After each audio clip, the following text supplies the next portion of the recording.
that I should be aware of that might have caught your interest? Well, the minister made her maiden budget presentation yesterday. What was supposed to be? Really? Yeah. Oh.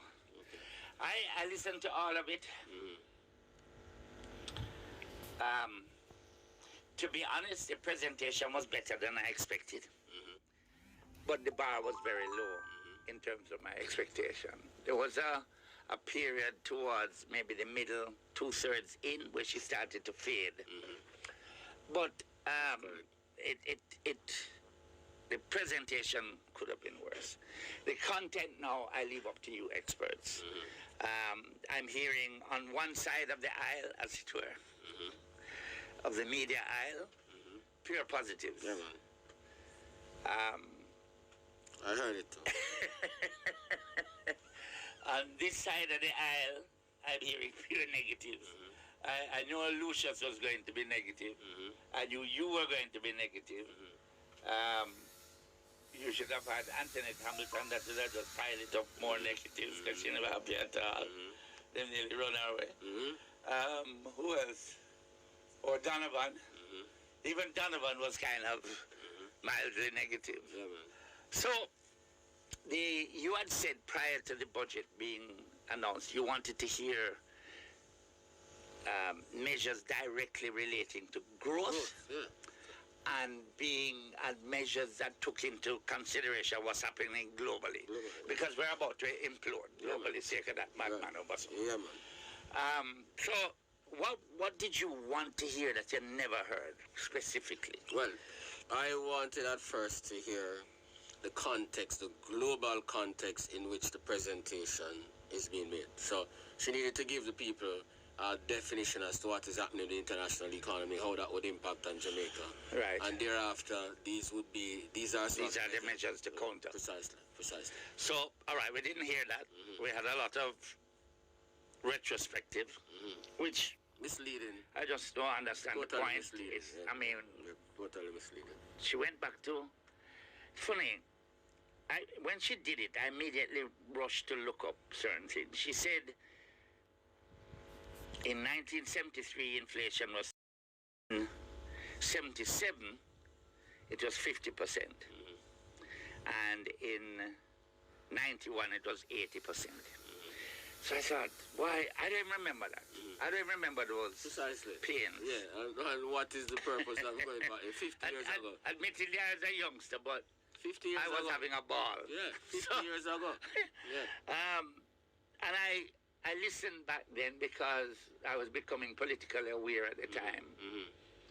And maybe I just didn't hear it, or maybe it didn't resonate. But then it made me look back at 2016, which is when this government took over. And I frightened to see inflation was 3.7%. I told you that already. I told you that. And in 2015, that was 2015, compared with 6.2% in 2014. All of that was below the central bank's projection of 5.5 to 7.5%, and was at the lowest level for a calendar year since 1967. It is lower than now. Yeah. It is lower than now. So I was curious, but I get it. I understand politics. I understand you are fire shot. There's only 14 people on the other side, if that many yesterday. So you're fire shots. So I was more interested in where we're going to go. What's going to happen? Precisely. And that is what the people of Jamaica are interested in. Except to say that the Prime Minister speaks, next week? Next week, Thursday. Probably some more detail will be on that side. And I expect him to be more ebullient in his presentation. But there were 1, 2, 3, 4, 5 things that maybe the average man is going to say, well, yeah, that will help me. Student Loan Bureau.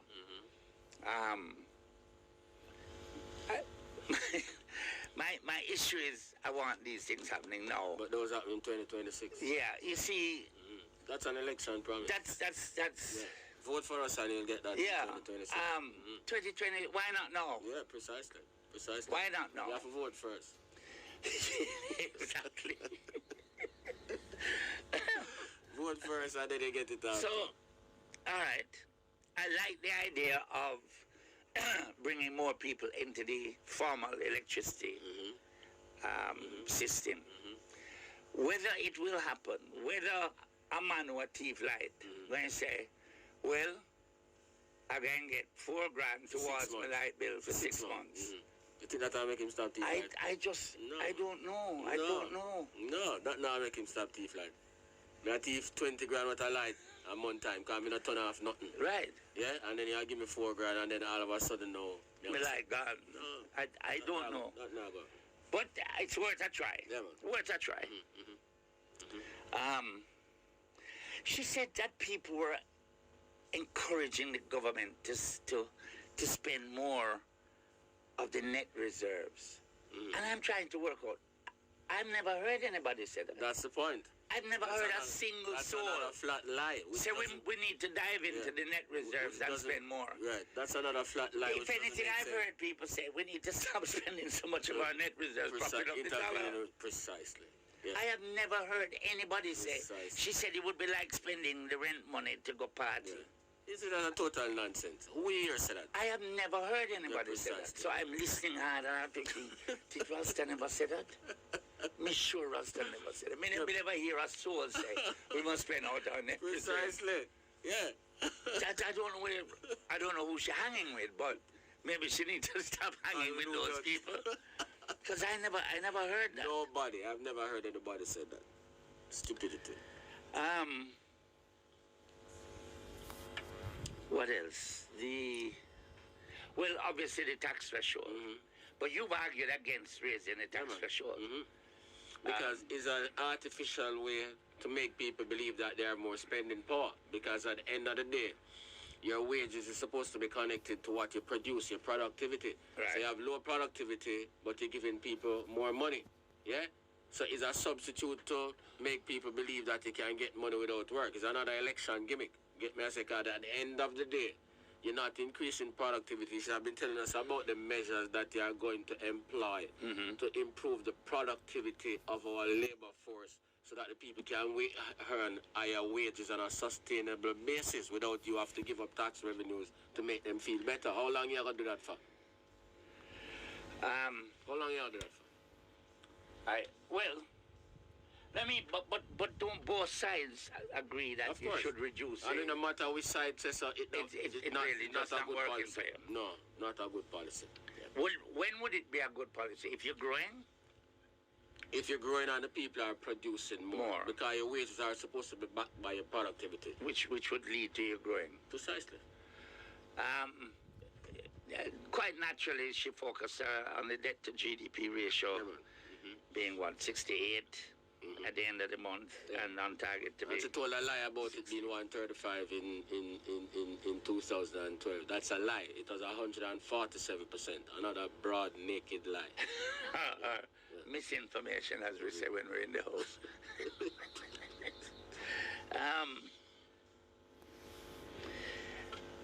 What else? What else stood out for you? There must have been a positive for you somewhere in there. Well, I mean, the fact that we are in a situation where the only thing can do right now is growth makes the overall thing negative because it never addressed that for me. Yeah? And none of the measures would lead to growth. What about the withholding tax coming down to 15? Well, the minister's own figures tell you that she only see 1% growth per annum for the next 4 years. That's what she has in the budget as the growth forecast. So she herself not convinced that the measures that she's implementing will have any big impact. 1% GDP growth is $7.9 billion. So what does that mean then? Is that because the government said it is focused on pivoting towards growth? Yeah, the Prime Minister said that a while back. Yeah, 1% toward the next 4 years. But that's coming from 5 and 4 to 1% for the next 4 years. Hold on a sec. So that's what they said. What about the reduction in GCT on electricity? What was the kilowattage amount again? That if you're using, I don't know, 250, then you go from They announced that already. Yeah. Didn't the Prime Minister announce that Long last time. year? Yeah, man. From last year, they announced that. Yeah. So, okay. So What we what need to do is to find a way to lower the cost of electricity generally. Tell us about energy policy. Prime Minister announced some little tinkering from last year. Well, maybe he'll come with a policy. Well, about energy policy. Yep. Yep.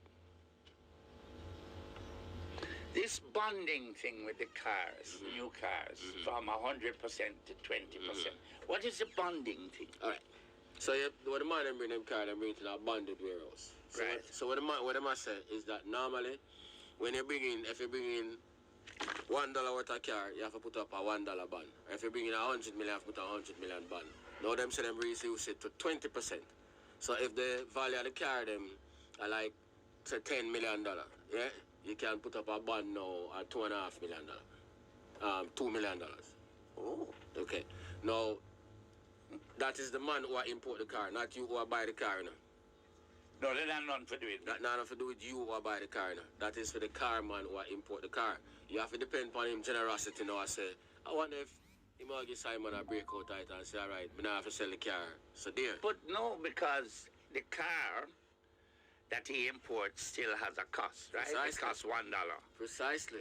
It is the bond is to who impaired that? To the To the government. government. Yep. To the government, I say pay me less. But the bond is a security, is it not? Precisely. Which means Precisely. him get it back at some point. Yeah, yes? man. Precisely. And him, although him get it reduced, him not necessarily pass it on How to you. would they not to pass on to Yeah, me? because under the Donald now, each car cost like 6,000 more. But hold on, so I understand. The only benefit is to the man who bring in Who are the bringing car. the car? Yeah, no, to do you. You have to depend on him generosity and say, well, me I give Simon a little change out of this. But when him look past and say, yo, but under Donald, me have to pay more for the car, them. You see me, I say to you, but that pass on nothing. So, let me see if I understand. So, I would imagine Jackie Stewart Leckler, who is the chair of the Automobile Dealers Association, Glad for that. would be glad for that. Man. But so would Adam Stewart, Of who course. is the CEO of ATL Precisely. Automotive. Yeah, the big man.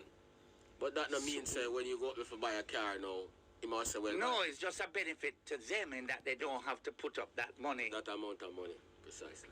Yeah. Now, who would have lobbied for that? Must them. Oh. Must them. And get it done.